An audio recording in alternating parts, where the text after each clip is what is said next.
मूल मोर कोटि कोटि प्रणाम। तो आशा करुच्छे आप समस्ते सुस्थ थे। बहुत दिन बीतीगला आप सहित साक्षात हबार। तो राधा माधव कृपा आशीर्वाद आपण समस्त को प्राप्त हो प्रार्थना कर भगवान पाखे।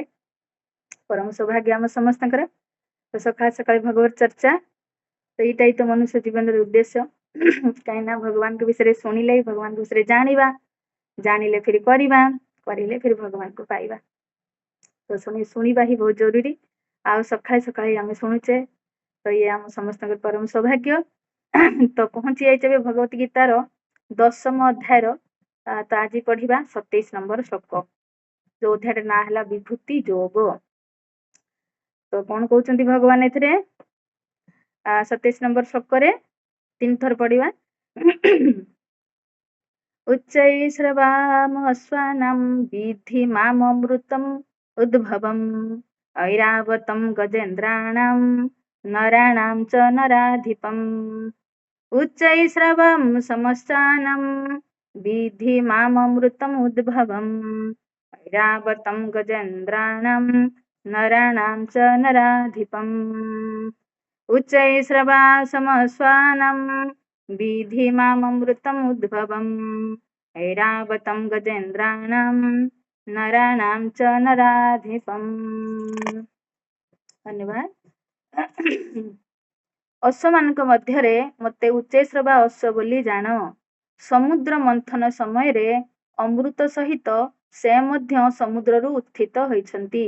गज मानक मध्य मु गजेन्द्र ऐरावत एवं मनुष्य मानक मध्य मु राजा अटे।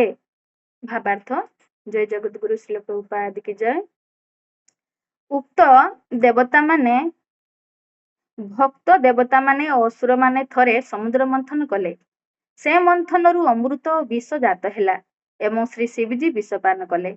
अमृतरू अनेक जीव उत्पन्न हेले। सेमानक मध्यरे उच्चैश्रवा नामक अश्व थिला। से अमृतरू अन्य एक प्राणी उत्पन्न होइथिला, जहार नाम ऐरावत हस्ती। ए दुईटी प्राणी अमृतरू जात होइतिबा हेतु एमानकर विशेष गुण अछि एवं एमाने कृष्णकर प्रतिनिधि अटंती।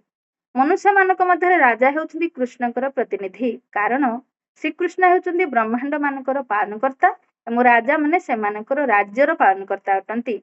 सेमाने देवगुणर अधिकारी होइथिबारु सेमानकु ए प्रकार नियुक्ति दिया जाई अछि। महाराज युधिष्ठिर, महाराज परीक्षित और श्री रामचंद्र महाप्रभुଙ୍କ परी राजा माने अत्यंत धार्मिक राजा थिले। सेमाने सर्वदा प्रजा मानकर मंगल चिंता करुथिले। वैदिक साहित्य कहा जायछि जे राजा भगवानकर प्रतिनिधि अटंती। ए जुगरे अवश्य धर्मनीतिर ह्रास जुगु राजवंश प्राय लुप्त एवं वर्तमान संपूर्ण रूपे निश्चिन्न हो जाइछि। एहा बुझिबाकु हेबो जे अतीतरे लोक माने धार्मिक राजा मानक अधीन रे अधिक सुखी थिले। हरे कृष्णा कृष्णा कृष्णा हरे हरे, हरे राम राम राम हरे हरे। तो बहुत सुंदर श्लोक आजिर आम पढ़िलु। भगवान तांकर ऐश्वर्य को कहते एठारे कहीं अर्जुन को जिज्ञासा थिला, हाँ जे भगवान ऐश्वर्य को जानिया पई, विभूति को जानिया पई। कहीं अर्जुन अवश्य भगवान ऐश्वर्य सब जानी। अर्जुन को एटा संशय नथिला। सी जिज्ञासा कले कहीं आगु तो भगवत गीता आम समस्त सामना को आसियो ना।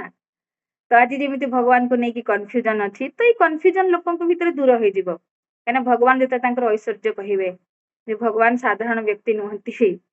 तो भगवान जब अर्जुन पचारे प्रभु केमी जानवे मु आपन को केमती ध्यान करि मु चिंता करि 17 नंबर श्लोक जमी कहीकि गले ना। तो से आपण मते कहतु आपणकर दिव्य ऐश्वर्य विषय कहीं वास्तविक आम भगवान को देखते पाउने ना। तो से जो कहे ना जो कहीकि गले अध्याय जे मु ज्योतिष मान भीतर सूर्य, आदित्य मान भीतर विष्णु है ना, नक्षत्र मान भीतर चंद्र। तो माने आम भगवान को देखुने ना, तो चंद्र को देखिक आम भगवान को स्मरण करिपरिबा, सूर्य को देखिक आम भगवान को स्मरण करिपरिबा। तो जोटारे श्रेष्ठ जिनस अच्छी से श्रेष्ठ को देखिक आम भगवान को स्मरण करिपरिबा। जेमिति किए गोटे बहुत सुंदर, हाँ से सुंदरता को लेकिन निजे मु केते सुंदर, किंतु सुंदर तो बनईछि किए बहुत सुंदर गाई पारुछि, किए बहुत सुंदर गई पारुछि, किए बहुत सुंदर बजई पारुछु, हाँ किए बहुत सुंदर किछि किछि उद्भावन करि पारुछन्ति। बहुत किछि टैलेंट रहिछि, किंतु टैलेंट र पिछा हमें देखिबा ऐश्वर्यटा कहार, से शक्तिटा कहार। ତ ସବୁ ସେଇଟା ଯେତେବେଳେ ଯାହାର ଶ୍ରେଷ୍ଠ କିଛି ଦେଖୁଛେ ତାହେଲେ ଭଗବାନଙ୍କୁ ମନେ ପକେଇବା ଦରକାର। କାହିଁକିନା ଆମ ଭିତରେ ଆମେ ତ କହିବାକୁ ଗଲେ ଏମିତି ମୁର୍ଦା, କାହିଁକିନା ଭଗବାନ ଆମକୁ କିଛି ଯେତେବେଳେ ଦିଅନ୍ତି ଆମେ ସ୍ପେଶାଲ ବନୁ, କାହିଁକିନା ସବୁ କିଛିର ଉତ୍ସ ହେଇଛନ୍ତି ଭଗବାନ। ଯେତେବେଳେ ଆମେ ସେଇ ସ୍ମରଣ କରିବା ପାଇଁ ଭଗବାନ ଏବେ ତାଙ୍କର ବିଭୂତି କହୁଛନ୍ତି, ଶ୍ରେଷ୍ଠ ଜିନିଷକୁ ଦେଖିକି ତମେ ମତେ ସ୍ମରଣ କରିପାରିବ ମତେ, କାହିଁକିନା ଅର୍ଜୁନଙ୍କର ଜିଜ୍ଞାସା ଥିଲା ନା ମୁଁ କେମିତି ଆପଣଙ୍କୁ ଧ୍ୟାନ କରିବି, କେମିତି ଆପଣଙ୍କୁ ଚିନ୍ତନ କରିପାରିବି। ତ ଏଇ ସବୁ ଦେଖିକି ଆମେ ଭଗବାନଙ୍କୁ ଚିନ୍ତନ କରିପାରିବା। ତ ଏବେ ଶ୍ରେଷ୍ଠ ବିଷୟରେ ଆଜିକା ସପ ଯେ ପଢିଲେ ଆମେ, ତ ସେଥିରେ ଭଗବାନ କହୁଛନ୍ତି ଯେ ସମୁଦ୍ର ମନ୍ଥନ ଯୋଉ ହେଇଥିଲା ସେଥିରେ ଯୋଉ ଦୁଇଟା ପ୍ରାଣୀ ବାହାରିଥିଲେ, ଐରାବତ ହାତୀ ଆଉ ଅଚେଶ୍ରବା ଘୋଡା, ସିଏ ମୁଁ ସେଇ ମାନେ ଘୋଡା ମାନଙ୍କ ଭିତରେ ଉଚ୍ଚେଶ୍ରବା ଘୋଡା, ହାତୀ ମାନଙ୍କ ଭିତରେ ମୁଁ ଐରାବତ ହାତୀ। କାହିଁକି ନା ଇଏ ସମୁଦ୍ର ମନ୍ଥନରୁ ବାହାରିଥିଲା ଆଉ ଏମାନଙ୍କ ଭିତରେ ସ୍ପେଶାଲ ଗୁଣ, ବିଶିଷ୍ଟ ଗୁଣ ଥିଲା। ତ ଆଉ ରାଜା ମାନଙ୍କ ଭିତରେ, ମନୁଷ୍ୟ ମାନଙ୍କ ଭିତରେ ହେଲେ ମୁଁ ରାଜା। ତ ଆମେ ଦେଖିବା ସମୁଦ୍ର ମନ୍ଥନ କଥା ଯେତେବେଳେ ପଡିଲା ଟିକେ ମନେ ପକେଇବା ସମୁଦ୍ର ମନ୍ଥନକୁ। ତ ବର୍ତ୍ତମାନ ଚାଲିଛି ଆମର ବୈବସ୍ୱତ ମନୁଙ୍କ ରାଜୁତି କାଳ, ହେଲା। ତ ବ୍ରହ୍ମାଙ୍କର ଗୋଟେ ଦିନକୁ ଗୋଟେ କଳ୍ପ କୁହନ୍ତି। ତ ବ୍ରହ୍ମାଙ୍କର ଗୋଟେ ଦିନ ମାନେ 12 ଘଣ୍ଟା, ହେଲା। ଆମର ଯେମିତି 12 ଘଣ୍ଟାରେ ଗୋଟେ ଦିନ ହଉଛି ନା, ତ ସେଇଭଳି ବ୍ରହ୍ମାଙ୍କର ଗୋଟେ ଦିନ ମାନେ 12 ଘଣ୍ଟା, ମାନେ ଗୋଟେ ଦିନ ମାନେ ଗୋଟେ ଦିନ ଗୋଟେ କଳ୍ପ କହୁଛନ୍ତି। ଆଉ ଗୋଟେ ଦିନ ମାନେ ତମେ ଯଦି ବୁଝିବା, ସେ ଗୋଟେ ଦିନକୁ ସମ୍ଭାଳିବା ପାଇଁ, ଏଇ ରାଜୁତି କାଳକୁ ସମ୍ଭାଳିବା ପାଇଁ ଆସନ୍ତି 14 ଜଣ ମନୁ। ମାନେ ଆମର ଏଇ ପୃଥିବୀ ପୃଷ୍ଠରେ ସେତେବେଳକୁ 1000 ଚତୁର୍ଯୁଗ ବିତି ଯାଇଥାଏ। ବ୍ରହ୍ମାଙ୍କର 12 ଘଣ୍ଟା ମାନେ ଆମର ଏଠି କେତେ ସମୟ ପଳେଇ ଯାଇଥାଏ ନା 1000 ଚତୁର୍ଯୁଗ। ସତ୍ୟ ତ୍ରେତୟା ଦ୍ୱାପର କଳି, ସତ୍ୟ ତ୍ରେତୟା ଦ୍ୱାପର କଳି, ସତ୍ୟ ତ୍ରେତୟା ଦ୍ୱାପର କଳି, ଏମିତି କରିକି 1000 ଚତୁର୍ଯୁଗ ବିତିଗଲା ପରେ ବ୍ରହ୍ମାଙ୍କର ମାତ୍ର ଗୋଟେ ଦିନ ହୁଏ। ତ 1000 ଚତୁର୍ଯୁଗ ମାନେ ଗୋଟେ ଚତୁର୍ଯୁଗ ମାନେ କେତେ ବୟସ? ତ 43,20,000 ବର୍ଷ ଗୋଟେ ଚତୁର୍ଯୁଗ ମାନେ, ବୁଝିପାରୁଛନ୍ତି ତ? ଆଉ ଏଇଭଳି 71 ଚତୁର୍ଯୁଗ ଗୋଟେ ମନୁ ସମ୍ଭାଳନ୍ତି ଆମ ଏଇ ପୃଥିବୀ ପୃଷ୍ଠକୁ ଆସିକି ଯୋଉ ରାଜୁତି କରନ୍ତି। ତ ଗୋଟେ ମନୁ ବ୍ରହ୍ମାଙ୍କର ଏଇ ଯୋଉ 12 ଘଣ୍ଟାରେ 12 ଘଣ୍ଟାକୁ ବୁଝିବା ପାଇଁ, ମାନେ ଗୋଟେ ଦିନକୁ 14 ଜଣ ଯୋଉ ମନୁ ଆସନ୍ତି, ଗୋଟେ ମନୁଙ୍କ ଭାଗ୍ୟରେ 71 ଚତୁର୍ଯୁଗ ପଡେ। ତ ଯେମିତି ପ୍ରଥମ ମନୁ ଥିଲେ ସ୍ୱୟଂଭୂ ମନୁ, ସିଏ 71 ଚତୁର୍ଯୁଗ କାଟିକି ପଳେଇଛନ୍ତି। ସତ୍ୟ ତ୍ରେତୟା ଦ୍ୱାପର କଳି, ସତ୍ୟ ତ୍ରେତୟା ଦ୍ୱାପର କଳି, ଏମିତି କରିକି 71 ଚତୁର୍ଯୁଗ କାଟିକି ପଳେଇଛନ୍ତି ସ୍ୱୟଂଭୂ ମନୁ। ବ୍ରହ୍ମାଙ୍କର ସୃଷ୍ଟିର ପ୍ରଥମ ମନୁ ହେଲେ ସ୍ୱୟଂଭୂ ମନୁ, ତାପରେ ସ୍ୱାରିଚଷ ମନୁ, ତାପରେ ଉତ୍ତମ ମନୁ, ତାପରେ ତାମସ ମନୁ, ତାପରେ ରୈବତ ମନୁ। ତ ଇଏ ଗତ ମନୁ ଯେ ଗଲେ 6 ନମ୍ବରରେ ଚାକ୍ଷୁଷ ମନୁ। ତ ସିଏ ବି 71 ଚତୁର୍ଯୁଗ କାଟିକି ପଳେଇଛନ୍ତି। ସେ ଚାକ୍ଷୁଷ ମନୁଙ୍କ ଟାଇମରେ ସମୁଦ୍ର ମନ୍ଥନ ଟା ହେଇଥିଲା, ଠିକ ଅଛି ନା। ତ ବର୍ତ୍ତମାନ ଆମେ ବୈବସ୍ୱତ ମନୁଙ୍କ ଟାଇମରେ ଅଛେ। ବର୍ତ୍ତମାନ ଆମର ଯୋଉ ଚାଲିଛି ସମୟ, ଏ ବୈବସ୍ୱତ ମନୁଙ୍କ ଅଣ୍ଡରେ ଆମେ ସମସ୍ତେ ଅଛେ। ତ ଏବେ 28ତମ ଚତୁର୍ଯୁଗର କଳି ଯୁଗରେ ଆମେ ଅଛେ। ତାଙ୍କର ସତ୍ୟ ତ୍ରେତୟା ଦ୍ୱାପର କଳି ଯାଇ କେତେ ଚାଲିଗଲାଣି? 28ତମରେ ଏବେ ବର୍ତ୍ତମାନ ଅଛେ ଆମେ। 28ତମର କଳି ଯୁଗରେ ଆମେ ଅଛେ ବର୍ତ୍ତମାନ। ଆମକୁ ମନୁଷ୍ୟ ଶରୀର ମିଳିଛି, ବିଚାର କରନ୍ତୁ। ଆ ପରେ ବି ଅଛନ୍ତି ଆହୁରି 7 ଜଣ ମନୁ ଆସିବେ। ଏଇ ଯେ ବୈବସ୍ୱତ ମନୁ ଯେତେବେଳେ ପଳେଇଯିବେ, ତାଙ୍କର 71 ଚତୁର୍ଯୁଗ ଯେତେବେଳେ ସରିଯିବ, ତାପରେ ଆଉ 7 ଜଣ ଆସିବେ, ଯେମିତି ଶାବନୀ, ଧର୍ମ ଶାବନୀ, ଇନ୍ଦ୍ର ଶାବନୀ, ବ୍ରହ୍ମ ଶାବନୀ, ଏମିତି କରିକି ଶାବନୀ କରିକି ଆସିବେ ଆଉ 7 ଜଣ। ଇଏ ହେଲା ବ୍ରହ୍ମାଙ୍କ ଗୋଟେ ଦିନରେ। ତ ମୋର କହିବା କଥା ଥିଲା, ଯୋଉ ଆମର ପୂର୍ବରୁ ଯୋଉ ଚାକ୍ଷୁଷ ମନୁ ଥିଲେ, ତାଙ୍କରି ସମୟରେ ଏ ସମୁଦ୍ର ମନ୍ଥନ ହେଇଥିଲା କ୍ଷୀର ସାଗରରେ। ଯୋଉ ମନ୍ଦରାଚଳ ପର୍ବତ ହେଇଥିଲା ମନ୍ଥାନୀ, ଆଉ ବାସୁକି ନାଗ ହେଇଥିଲା ସେ ରସି, ଆଉ ଦେବତା ଆଉ ଅସୁର ମିଶିକି ସମୁଦ୍ର ମନ୍ଥନ କରିଥିଲେ। କାହିଁକି କରିଥିଲେ? ଯଦି ଆମେ ଟିକେ ମନେ ପକେଇବା, ଅଷ୍ଟମ ସ୍କନ୍ଦ ଭାଗବତରେ ବର୍ଣ୍ଣନା ଅଛି। ତ ଥରେ ଦୁର୍ବାସା ମୁନି ବୈକୁଣ୍ଠରୁ ଫେରୁଥିଲେ। ତ ଭଗବାନ ପ୍ରସନ୍ନ ହେଇକି ତାଙ୍କର ଯୋଉ ବୈଜନ୍ତୀ ମାଳା ଦୁର୍ବାସା ମୁନିକୁ ଦେଇଥିଲେ, ଗଳାରେ ପକେଇଥିଲେ। ତ ଦୁର୍ବାସା ମୁନି ଆମେ ବୈକୁଣ୍ଠରୁ ସେଇ ବୈଜନ୍ତୀ ମାଳା ପିନ୍ଧିକି, ତ ଆମେ ଯେତେବେଳେ ପୃଥିବୀ ପୃଷ୍ଠକୁ ମାନେ ଭାୟା ସ୍ୱର୍ଗ ହେଇକି ତ ଆସୁଥିଲେ, ତ ସ୍ୱର୍ଗରେ ଇନ୍ଦ୍ର ଐରାବତ ହାତୀ ଉପରେ ବସିକି କୋଉଠି ଯାଉଥିଲେ। ତ ଯେତେବେଳେ ଦେଖିଛନ୍ତି ଦୁର୍ବାସା ମୁନି, ତ ପ୍ରସନ୍ନ ହେଇକି ସେ ପ୍ରଣାମ କରିଛନ୍ତି। କିନ୍ତୁ ସେଇ ହାତୀ ଉପରେ ବସି ବସିକି ହିଁ ପ୍ରଣାମ କରିଛନ୍ତି ଯେତେବେଳେ, ତ ଇଏ କଣ କରିଛନ୍ତି? ପ୍ରସନ୍ନ ହେଇକି ତାଙ୍କର ଯୋଉ ମାଳାଟା ତାଙ୍କ ଗଳାକୁ ପିନ୍ଧେଇ ଦେଇଛନ୍ତି, ମାନେ ଇନ୍ଦ୍ରଙ୍କ ଗଳାରେ ପକେଇ ଦେଇଛନ୍ତି।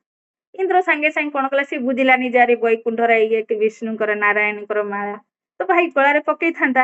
ସେ ସେତିକି ନ କରି କଣ କଲା? ସେ ମାଳାଟାକୁ କାଢିକି ତା ହାତୀ ଉପରେ ପକେଇଦେଲା। ତ ଏବେ କଣ ହେଇଛି, ହାତୀ କଣ ବୁଝିବ ବା ଇଏ ମାଳା କଣ ଇଏ କଣ ଭଗବାନଙ୍କ ପ୍ରସାଦୀ ମାଳା। ତ ସିଏ ତାର ମୁଣ୍ଡଟାକୁ ହଲେଇ ଦେଲା, ଖସି ପଡିଲା, ତା ଗୋଡରେ ମଚଲି ଦେ ହେଲା, ମାନେ ଚକଟ ଦେଲା।